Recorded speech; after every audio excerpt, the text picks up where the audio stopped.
Tonight we continue our pre-election segments with a candidate for the open seat in the state Senate recently vacated by Jack Hart. The 1st Suffolk District covers South Boston and Dorchester along with parts of Mattapan and Hyde Park. Our guest is one of the candidates in the Democratic primary on April 30th, a former aide to Senator Hart. He's currently the state representative from South Boston. We'd like to welcome Nick Collins. Thank you very much for being with us, Nick. Thank you for having me. First of all, why do you want to run for this? Well, I think at this point in time, with a district as large as the one that Senator Hart represented, that, as you mentioned, I had worked for Jack for a little bit, so I do know the district pretty well. It's a district that is very diverse and also requires a lot of attention. There are a lot of needs around education, public health, public safety that need someone with energy that I think understands the district from South Boston to Hyde Park, Dorchester, and Mattapan, and I think I'm that candidate. Well, so far we have a couple of Democratic candidates who spent a fair amount of time up in the State House. So what's special about the experience you had being an aide to a state senator? Well, I mean, I dealt with issues in the legislature, but also in the community, Route 28X, up in Mattapan. You know, I've built relationships in Dorchester throughout that period, so I know you know what's going on in the district, and in the legislature, working with Senator Hart as the rep, and also my colleagues, Linda being one of them, Russell Holmes, Representative Marty Walsh, Carlos Enriquez, on the things that matter to people in this district.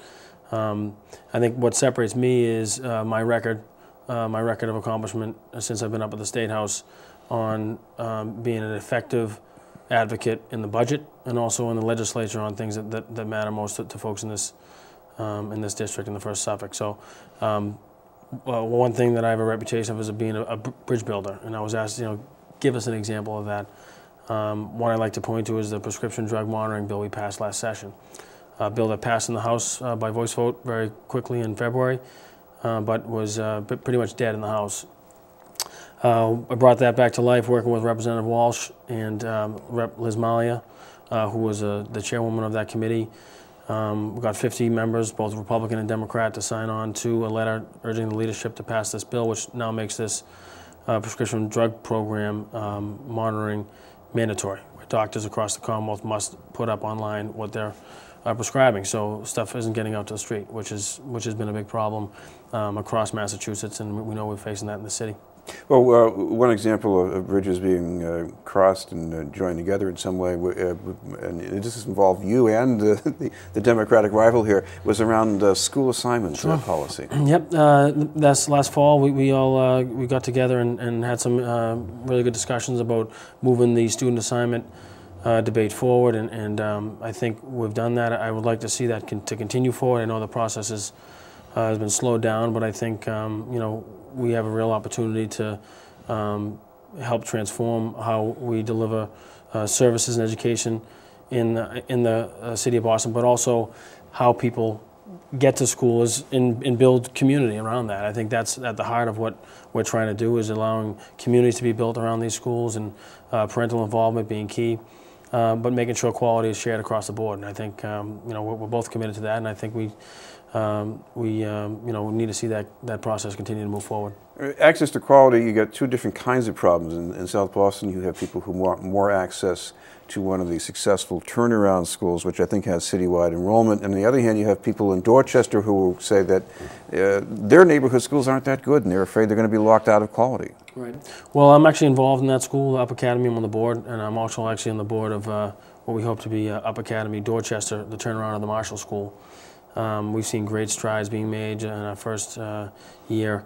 Now, results that we've got back, great jump in school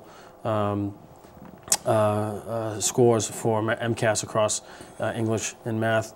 Also, another success story in education is the Roger Clapp School. When in 2010 there was on the slate for closure, we urged the city and Carol Johnson work with the superintendent and the mayor to take a second look along with the governor, and they did. The family community, very diverse school. We were able to take a second look there, and now they've had a great jump in math. So I think what we're seeing is people who are hungry for quality public education, and I think with a commitment to that, and with a commitment to working together on that, we can achieve what we're hoping all to achieve, is quality schools in every neighborhood. Can that happen right away? I hope so, but I think it's going to take some time for any plan that comes out to be felt in full fruition. So I think putting on the brakes is not a good idea right now. I think we have to keep moving forward. I think there are a lot of people that feel that way. The EAC that was put together has done a great job. They've held a lot of meetings. Boston Public Schools have a lot of great information out there for people to digest, and I think we need to continue to move forward. Well, one thing Mayor Menino's looking for is the power to have quick turnarounds at more schools, the next level of underperforming schools. He wants help from the state legislature on that. Do you think he's got the right idea?